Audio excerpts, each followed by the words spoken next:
네, 오늘은 일본 총리 선거는 어떻게 흘러갈까? 네, 국민민주당, 다마키, 그리고 엔화 어떻게 변해가고 있는지, 변해갈지 한번 읽어보겠습니다. 매일 메르님 덕분에 경제 공부 습관을 잘 기르고 있습니다. 그럼 한번 읽어보겠습니다. 일본 총리 선거에 변수가 발생해서 정리를 해봅니다. 1번. 일본 총리 선거는 465석에 과반인 233석을 얻어야 당선이 됩니다. 일본의 집권당인 자민당은 196석밖에 없어서 과반수인 233석에 37석이 부족한 상황입니다. 지금까지 자민당은 중도 성향의 공명당과 연립정부를 만들어서 의회 주도권을 유지해 왔었습니다.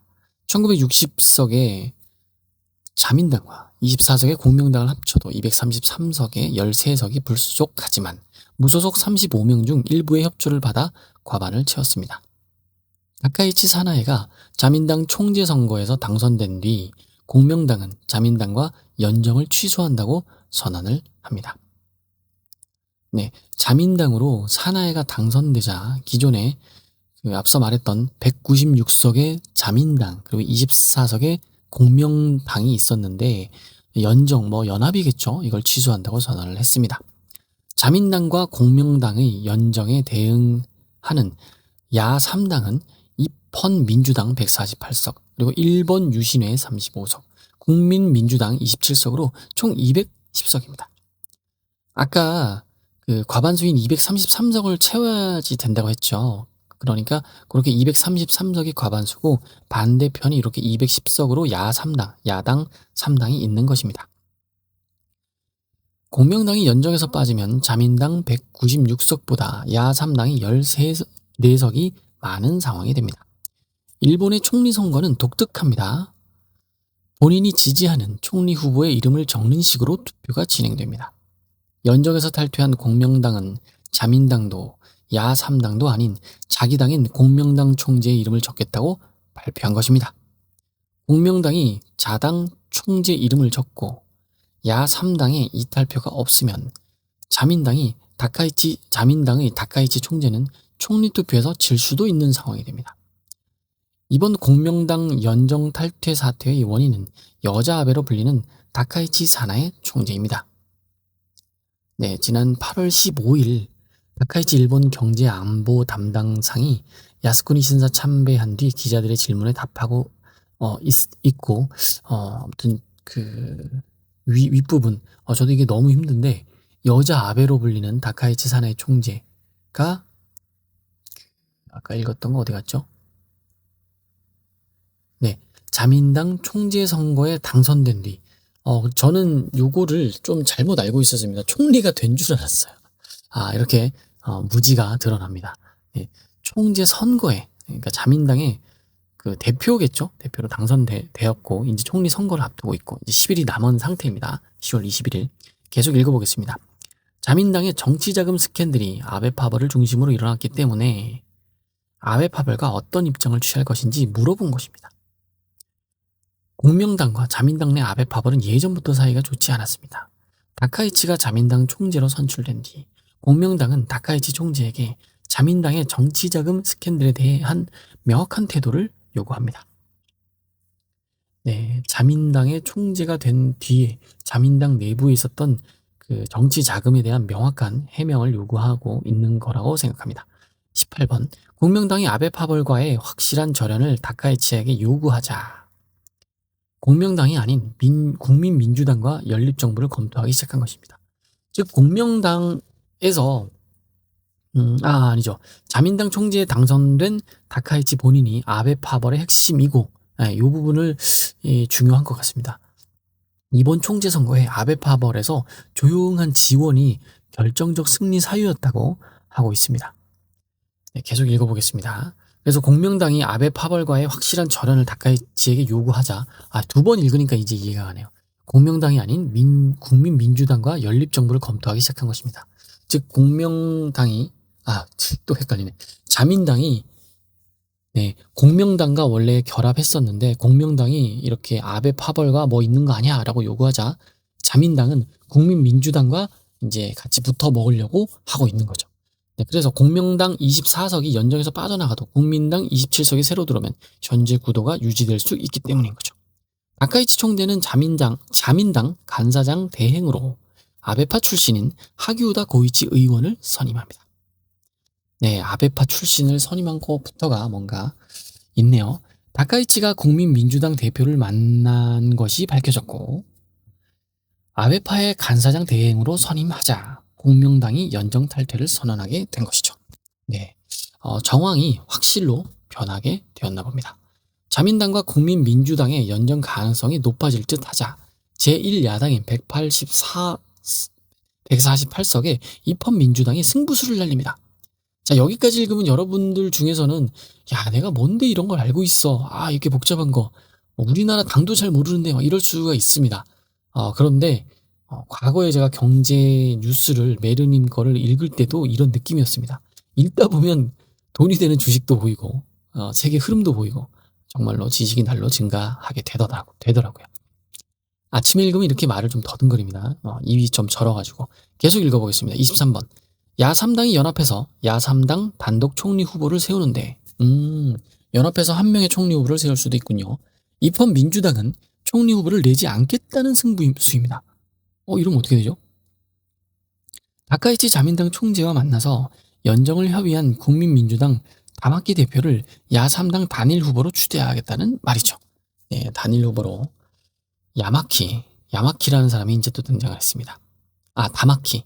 네, 국민민주당 다마키 대표는 예전부터 일본 총리의 욕심을 내는 발언을 많이 해왔습니다. 국민민주당의 다마키 대표는 자민당과 연정하는 것과 야3당의 단일 대표로 일본 총리에 나가는 것을 선택할 수 있게 된 것입니다. 국민민주당의 다마키 대표는 정치인으로는 승승장구했지만 2024년 11월 불륜이 밝혀지며 기세가 주춤해진 정치인입니다. 그는 18살 연하의 그라비아 아이돌 출신 여성과 불륜을 인정하고 공식적으로 사죄를 합니다. 일본은 이런 부분에서 너그러운 측면이 있습니다. 사과를 했으니 넘어가고 국민민주당 대표직 등은 그대로 유지하게 됩니다. 국민민주당은 민주당이 입헌민주당과 국민민주당으로 분당되는 과정에서 만들어진 당입니다. 입헌민주당보다는 중도에 가깝지만 자민당보다는 입헌민주당과 정치 성향이 비슷한 정당입니다. 정치 성향이 다른 자민당과 연정하는 것보다 야3당의 단일 대표로 일본 총리를 노릴 가능성이 높아 보이는 것이죠. 자민당의 다카이치 총재는 국민민주당이 아니라 유신회의 연정을 추진할 수도 있다고 생각합니다. 유신회는 오사카를 중심으로 하는 지역 정당입니다. 현재 일본은 도쿄를 중심으로 하는 일극체제인데 이것을 도쿄와 오사카로 양분해서 분권하자고 주장을 유신회는 하고 있습니다. 유신회의 표는 오사카를 중심으로 교토, 고베 등 간사이 지역에서 집중적으로 나오고 있습니다. 유신회가 지방 분권을 강조하지만 정치 성향이 보수에 가까워 자민당과 연정을 하지 못할 이유는 크게 없어 보입니다. 지금까지 유신회가 자민당과 연정을 계속 거절할 이유가 있었습니다.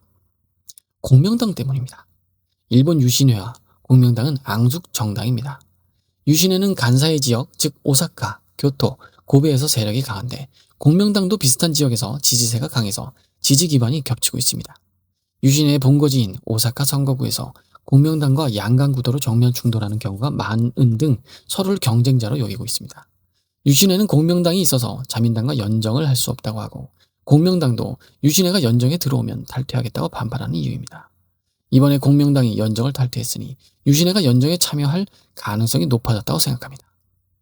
자민당이 공명당을 마음에 돌리거나 유신회 국민민주당 등 연정 파트너를 구하지 못하면 총리 선거에서 패배할 수 있습니다.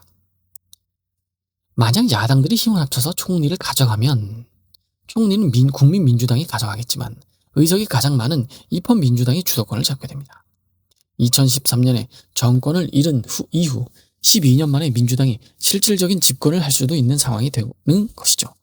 입헌민주당의 전신인 민주당은 일체개혁법 때문에 정권을 잃은 당입니다.